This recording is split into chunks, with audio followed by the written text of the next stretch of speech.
Ku coba berjalan sendiri, mengandalkan kekuatanku. Sungguh ku tak mampu. Sadarku kini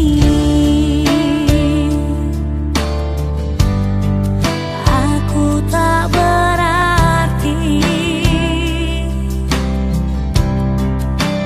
tanpa dirimu, Tuhan, yang selalu menolongku. Harus ku akui, aku tak berdaya menghadapi semua ini. Bila engkau jauh dariku, bila kau tak peduli lagi, tiada satu pun yang mampu menolongku selain dirimu, Tuhan. Hanya padamu, hanya padamu aku berserah. Selamat berjumpa kembali dengan semangat yang baru bagi kita semua yang dikasihi Tuhan dimanapun kita berada. Pagi-pagi jadi sejuk karena hujan, ingat sarapan, kopinya pun diseduh. Mari kita merenungkan firman Tuhan, tetap setia di dalam sapaan teduh. Mari kita persiapkan hati, kita berdoa. Terima kasih Tuhan buat hari yang baru, kami mau melakukan berbagai aktivitas di sepanjang hari ini. Namun sebelumnya kami mau memulai dengan lebih dulu membaca dan merenungkan firman Tuhan. Terangilah hati dan pikiran kami, agar firman-Mu yang kami dengar dapat dimengerti dan dilakukan di tengah kehidupan beriman. Dalam nama Yesus Kristus kami mengucap syukur dan berdoa. Amin. Matius 6 ayat 33 firman Tuhan bagi kita. Tetapi carilah dulu kerajaan Allah dan kebenarannya, maka semuanya itu akan ditambahkan kepadamu.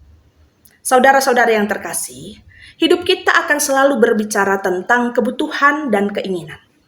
Kita harus terus belajar cara memenuhi dan menyeimbangkan keduanya tentang apa yang menjadi kebutuhan dan keinginan dalam hidup kita, yaitu dengan memberi skala prioritas pada apapun yang kita perlu. Wajar jika kita manusia akan selalu berjuang memenuhi kehidupan untuk mendapat yang terbaik. Namun kita harus selalu ingat bahwa hidup ini adalah sementara.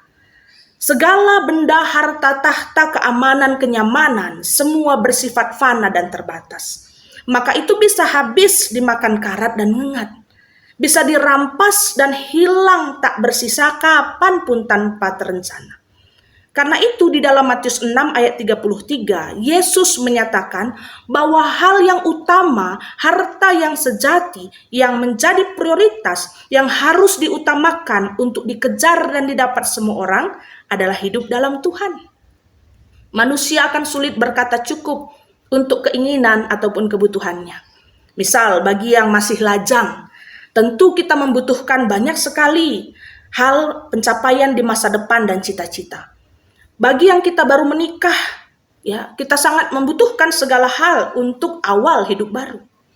Bagi kita yang sudah lama berumah tangga pun akan terus memiliki tanggung jawab sekolah anak lah, karir lah, masa depan lah.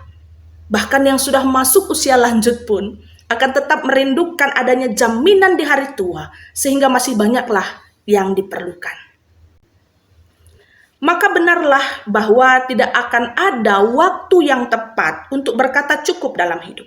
Apalagi jika semua itu kita upayakan dengan mengandalkan kekuatan diri sendiri, maka pasti akan banyak kelemahan dan keterbatasan. Oleh karena itu Yesus mengingatkan agar setiap kita dapatlah berpikir dan melihat dengan tepat apa yang menjadi prioritas hidup.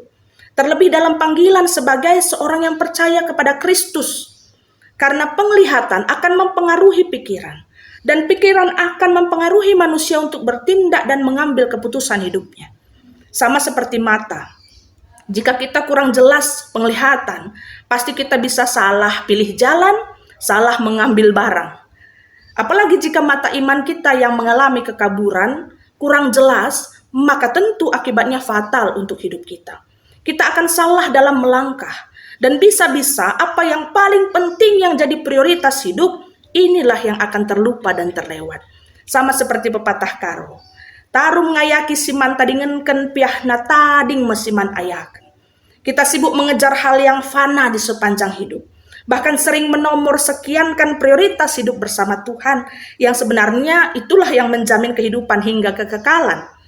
Maka marilah saudara-saudariku yang terkasih, jika dalam hidup ini banyak yang perlu kita perjuangkan, raihlah itu semua tanpa meninggalkan apa yang paling penting sebagai landasannya. Hiduplah takut akan Tuhan.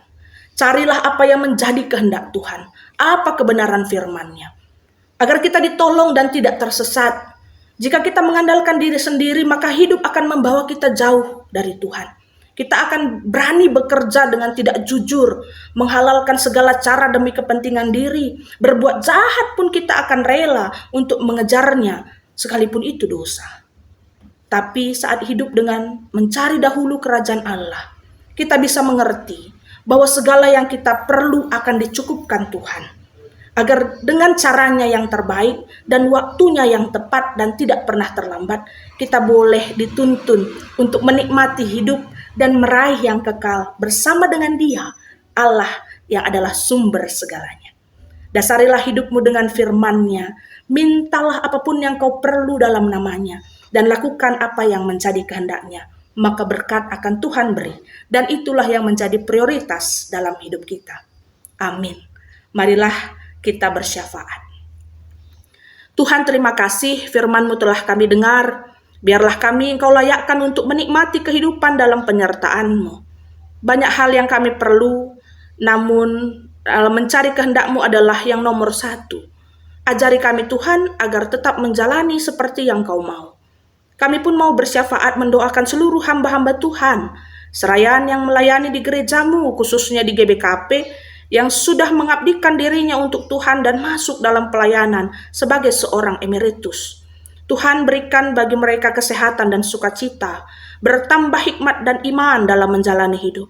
Sehingga dalam tahun-tahun pelayanan yang sudah dikerjakan, itu semua dikenang, memberi semangat, teladan untuk meneruskan yang baik dalam gerak gereja-Mu. Biarpun mungkin sebagian besar emeritus GBKP usianya tidak lagi muda, tapi firman-Mu tetap tumbuh di dalam hatinya dan dapat menjadi warisan hidup bagi anak cucu pelayanan ini. Begitupun Tuhan bagi kami semua yang hari ini akan beraktivitas, Tuhan berikan setiap apa yang kami kerjakan itu boleh menjadi alat untuk merasakan berkat-Mu, dan hidup kami pun bisa menjadi berkat bagi banyak orang. Inilah doa dan harapan kami Tuhan. Maka marilah saudara-saudariku, bersama kita menutup doa ini dengan doa yang Yesus ajarkan. Bapa kami yang di surga, dikuduskanlah nama-Mu, datanglah kerajaan-Mu, jadilah kehendak-Mu di bumi seperti di surga. Berikanlah pada hari ini makanan kami yang secukupnya, dan ampunilah kesalahan kami seperti kami juga mengampuni orang yang bersalah terhadap kami. Dan janganlah membawa kami ke dalam pencobaan, tetapi lepaskanlah kami daripada yang jahat, karena Engkaulah yang mempunyai kerajaan dan kuasa dan kemuliaan sampai selama-lamanya. Amin. Tuhan Yesus memberkati kita semua.